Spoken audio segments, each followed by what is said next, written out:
Welcome to the Box Score Sports Podcast.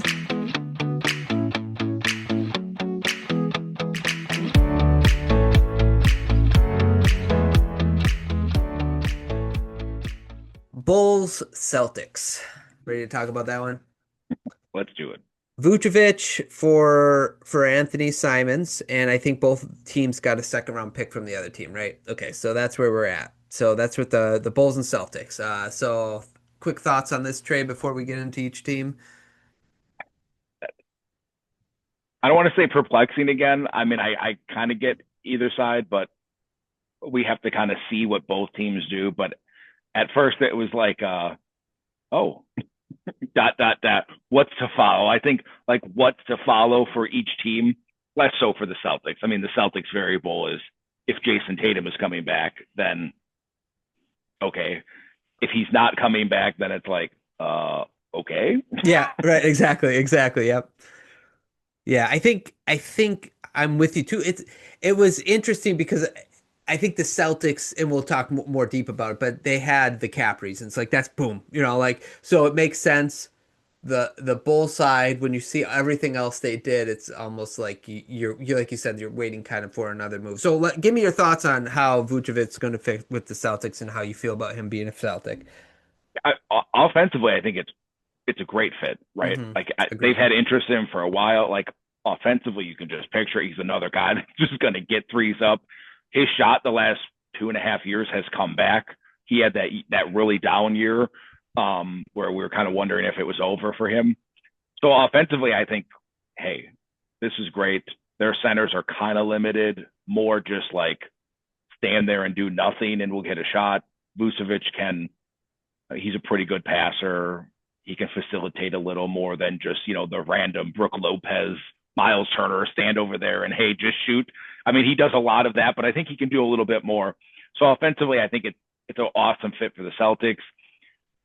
Defensively is where it's like, I don't know, which is why the variable of if Jason Tatum is coming back is kind of, I think, important for how this is going to play out. Yeah, so the defensive side though, because like if like my thought is this, okay, so he's probably going to take Garza's minutes, like Luka Garza. Garza can't guard anyone defensively either. He's like a total defensive liability. And you already said or made mention of the versatility on offense that Vucevic has. He's much more versatile than Garza. So you're already a net positive in my opinion. So if that's all you're doing, it's kind of a win. The question really becomes, I think, where Tatum comes into play is now somebody has to pick up Simon's minutes. So you need kind of Tatum to come in at some point to, have Brown, Tatum, Vucevic, and then you'd have White and Pritchard, right? So Yep. I mean, like that would be your, and then you'd have so and Simons have he I guess the surprise is he's kind of been playing good for the Celtics. So that was the other surprise, but you understand like the cap reasons, but also the fact that they needed to upgrade at center, and they did kind of both in that trade, the Celtics. Yeah. I definitely think it's a team upgrade. And if you're going to, I mean, based on how this season's going, if you're going to trust anyone Yeah, of being able to hide a limiting factor of a player, it's the Celtics. correct. They're Yep. they're really good at it. But you're right, you're a little thinner if Tatum decides not to come back, which has kind of come out there the last week, because Simons was really good on that bench role, and it Hmm. doesn't extend Pritchard too much or put too many miles. He is a smaller guy, so Yeah, true. Okay, give me your Bulls take of Simons being on the Bulls. I've always kind of liked Simons. He's Hmm. he's so like hit or miss. He just played the Bucks and he had that like second quarter. I think it was the second quarter, or he had like 11 or 14 points. You're like, oh my gosh, this guy is so good. And then other times you're like, where is he? So he's intriguing. You're going to have to pay him, which, who knows what he's going to want. So I don't hate it for the Bulls. When you see their roster now with all their guards, you're like, okay.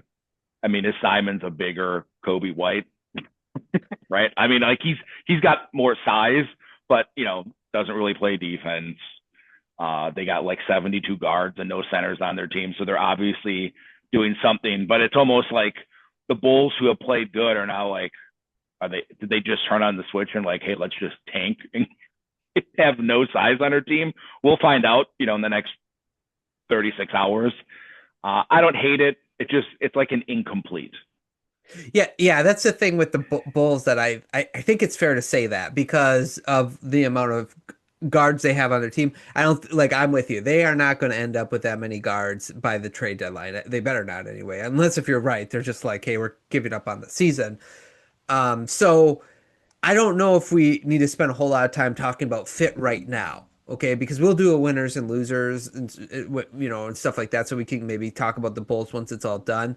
But I'm with you. I've always kind of liked for Anthony Simons, and I think like in the right situation, he can be a really good asset for a team, especially a contending team, just in the right situation.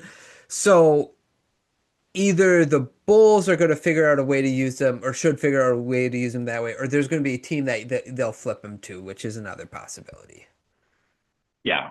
Again, I think he probably has a higher ceiling than Kobe White. We haven't seen it, so it kind of sounds stupid to say because he does have these high highs, but he also has low lows. But I do think, with Giddey, a little more size, not more defense, but a little more size, shooting. I see it there. I just, again, like you said, we'll see how the rest of it plays out, what they're doing, because it's kind of like I don't know if they decided to tank. I mean, they looked like it. They just got killed by the Bucks, which is hard to do, but who knows? Yeah, who knows? Okay, so we both kind of agree that we'll give the Bulls an incomplete here. Any grade or, winner or loser for the Celtics this trade here? I'll give the Celtics a B. Me too. Just getting out of the apron. Now they can duck the tax if they really want to and reset all those clocks and that going forward. And I do think it was a need for their Simons was like a luxury. So, and look, Vucevic said he wanted to play with a contender. They probably obviously have the inside track at extending him at a much more reasonable number if they want. Correct. Okay, I'm with you. B for the Celtics. Pretty good. Okay, let's talk about the... Thanks so much for watching this clip of the Box Score Sports Podcast. I hope you guys enjoyed. If you haven't yet, please subscribe to our channel. Follow us on Instagram and Twitter or X. And we'll talk to you guys real soon. See ya.